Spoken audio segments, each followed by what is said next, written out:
I use my computer for everything. I use my computer for everything. I use my computer for everything. Welcome to another episode of Something Came from Baltimore. I'm your host, Tom Gouker, and tonight on the phone, I have Ben Hozie from the group called BODEGA. It's true that fun is the one thing that money can't buy, but fun is also lacking a lot of new bands. Art punk, post-punk, post-trash. These are labels that are all associated to the band BODEGA online, and it's all too much. I just call them fun. Fun is a little heady, it's a little kooky, art for art's sake, and you got the band BODEGA. Welcome, Ben Hozie, to Something Came from Baltimore. Hey, how you doing? Great. I am such a big fan of BODEGA. We've elected them the album of the year for 2018 for The Endless Scroll, and some of your songs off that album, How Did It Happen, Jack and Titanic, and Name Escape all hit our top 30. So congratulations. We're a big fan down here. Thanks for the support. The first video that I've ever seen that was 360 in my whole entire life was How Did It Happen? I love the video, but I also like to turn it around and watch the crowd. And I get upset when there's two women that are touching your Endless Scroll album design. And then there's a guy kind of stripping on the side, and then there's a guy who just falls down on the ground and someone walks over him. Was this choreographed? Are these your friends? What's going on here? Yeah, well, some people think that it's an actual live thing, which it's absolutely not. It was staged, and yeah, those are all friends of ours, and they were all more or less assigned a part. You know, our idea was to debunk the traditional concert video where every single person there is having the time of their life and crowd surfing and singing along to every syllable and that kind of thing. So we wanted to do a video which more accurately shows what it's like at a show, which is where most people are bored, most people are looking at their phones. Yeah, obviously we added some silly things like, you know, the friend of ours wanted to strip or whatever, but, you know, it's also like, I have this idea that if you went back to CBGB's or, you know, the Apollo or these really iconic venues, they were probably like not as they didn't feel like historical moments when a lot of these iconic shows were happening. I bet, you know, a lot of times the venues were half full and people were pretty bored or whatever. I think the way concerts are usually filmed in music videos and in movies, it's kind of you know, there's a little bit of a showbiz that's not quite real, you know. That's funny you said that because there was some jazz albums. I'm talking to an old jazz guy, and I said, man, I would have loved to have been to that live concert. He said, you know, that they just had to block out all that talking. People are just talking back and forth. They're not really paying attention. It was just John Coltrane on a Thursday night. It wasn't that big of a deal.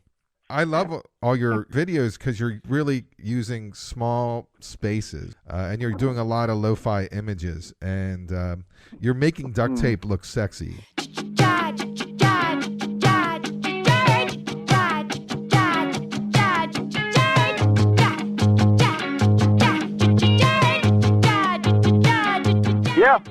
We planned we're going to do a lot more visual stuff next year.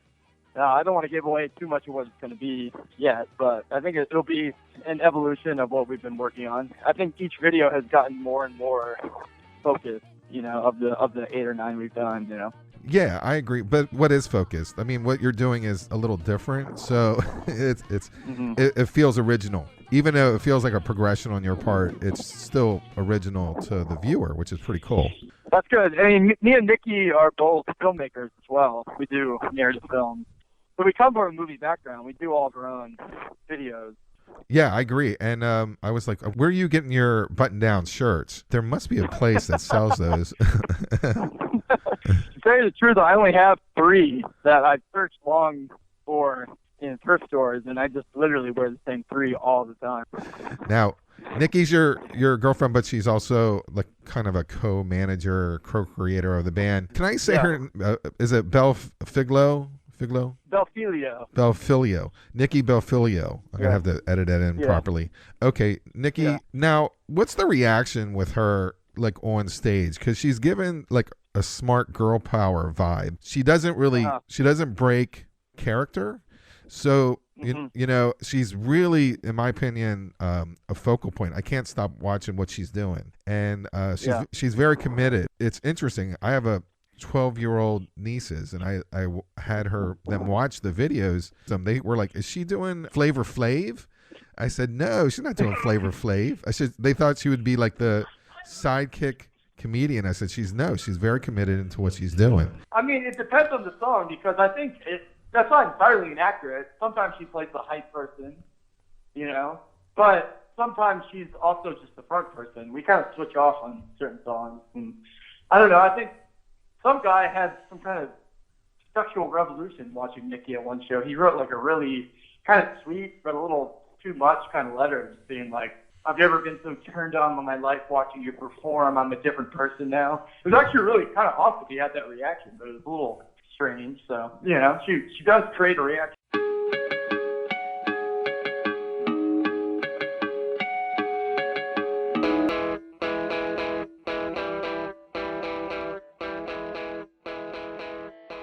How did you guys meet up with Austin Brown from the Parquet Courts?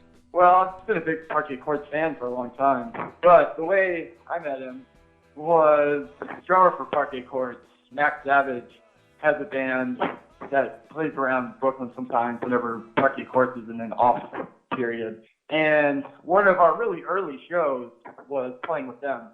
And so Austin just happened to be there, and you guys are incredible. Have you ever put any songs out? And I was like, "No, not yet. I mean, we're working on it, but this is one of our first shows." I said, "Well, I'd love to record a song or two if you want." And then I was like, "Well, how about you just do our album?" And that was kind of that. So this band, your band, feels like it's going to break out soon, and Parquet Courts has been on the verge of breaking out big time for a really long time.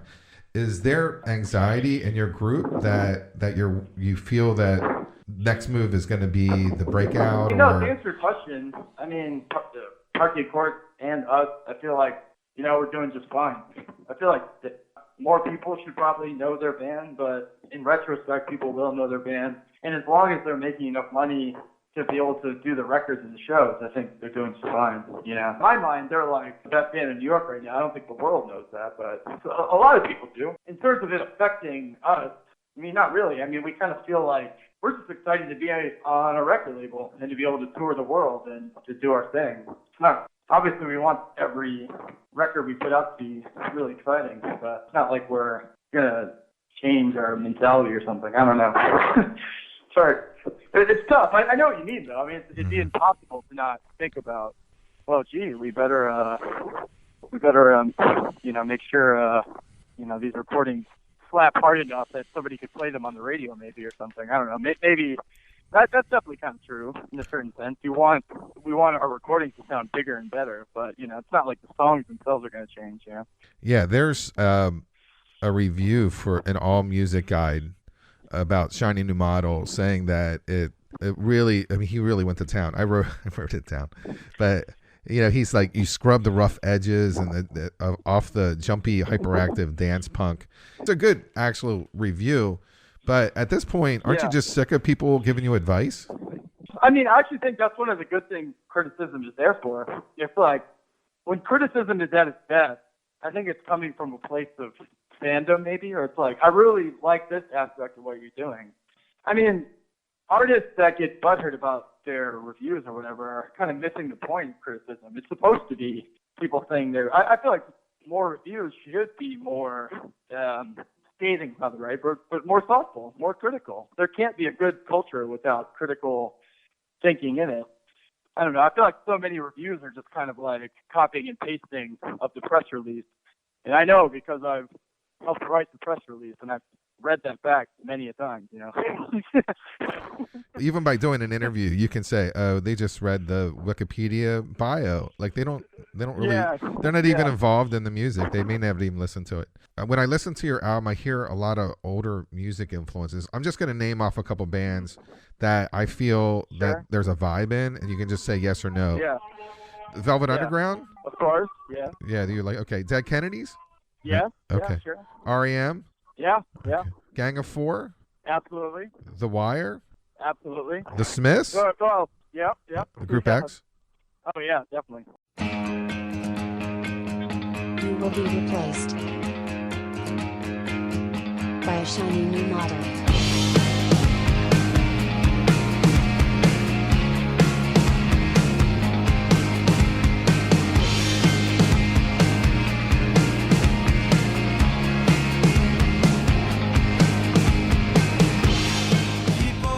Shiny New Model is a crack up to me. It feels like it could have been on the Endless Scroll album. Well, it was recorded for Endless Scroll, actually. You know, there's a bunch of reasons why. Probably just because we didn't quite get it right. But then we decided to cut it from the album. And then we did a little bit more working on it and re-recorded it a year later. Yeah, I mean, it was written for that album. Yeah, feels like it. If you reveal no secret, she said, I have no use for you. History will laugh at your lazy hip smug fatalism. She had knife on the platter. Knife on the platter. The knife on the platter. If you reveal no secret, she said, I have no use for you. History will laugh at you. Lazy hip smug fatalism. That's pretty intense. Yep. Yeah. Now the video is awesome too. Like that was a cool video. Oh yeah.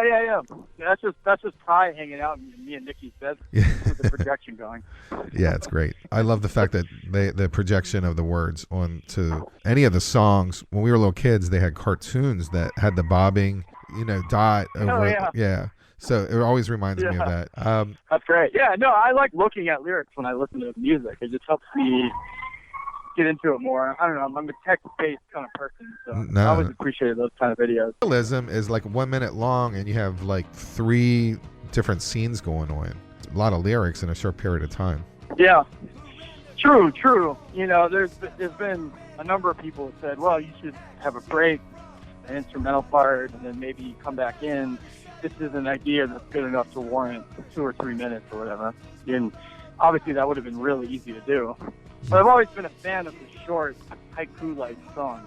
There's something about them that just they're exhilarating because they're playing with the form and they're over before they start, but they're also really sticky. It's almost they're sketch-like. It's like when sometimes you want to look at a big painting that was labored over. Sometimes you just want to see the sketch, and that's just as exciting because it suggests all these things. I don't know. No, that's right. And I just was watching a Minutemen documentary, and they were like that. Of course. Yeah, they were. There's a lot of ideas in a very short space, and it's really up to the listener to make the final decision as to what they're getting at. Exactly. Yeah, Minutemen are huge for me. I mean, even their name suggests that. But of course, it's like, I love that band. I'm visiting my mother in a Tampa Bay complex. Chronic pin and vodka all day. She's always pouring them bottles, no bowl to eat. Staring at the cathode rays. But what was most sad of all is that she never wanna leave here in prison. You said that I'm happy. Was there again? I said that you would. Smoke filled through the screen door slide. I stared at my computer to escape from the night. You asked me advice, so I wrote you a line. Is truth punishment or is it not punishment? I think it depends on the context. I'm not a Kantian. I do think there are certain situations where telling the lie might be the right thing to do. But I think that those exceptions are extremely rare. And telling the truth to yourself is always a good thing. And there are many lies that I had told to myself that or other people in my life that I wish had been true. Now it's too late. Now, certain people have passed away or something like that. The phrase though is meant to be open-ended enough. It could speak to this political moment we're in, but first and foremost, it's a personal thing. And telling the truth to yourself is, that's the most important thing. That's how you live authentically. I see it on a T-shirt, so I think that's an anthem people will be singing in your concerts for years. So I really appreciate the time that you gave me today, and I hope you get out of this, corona free. Thank you. Yeah. You too. Yeah, Ben Hozie, welcome to Something Came from Baltimore. Thanks for talking to us. The Endless Scroll. You also have a live recording called the Witness Scroll. All good stuff. Thank you very much. I appreciate it. Thank you. Hopefully, after all this blows over, we'll make it to Baltimore in 2021. Maybe we can say hi or something.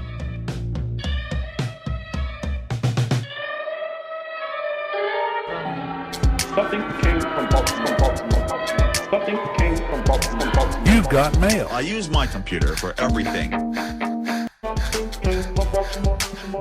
Something came from Baltimore. Hi, it's Tom Gouker, and I am the host of Something Came from Baltimore.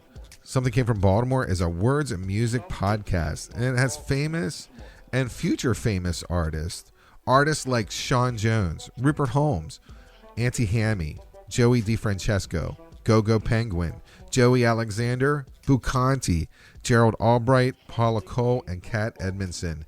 It's music that matters. It's music for your ears. Listen and subscribe to Something Came from Baltimore and be a part of that Be More music scene. Something came from Baltimore. Something came from Baltimore.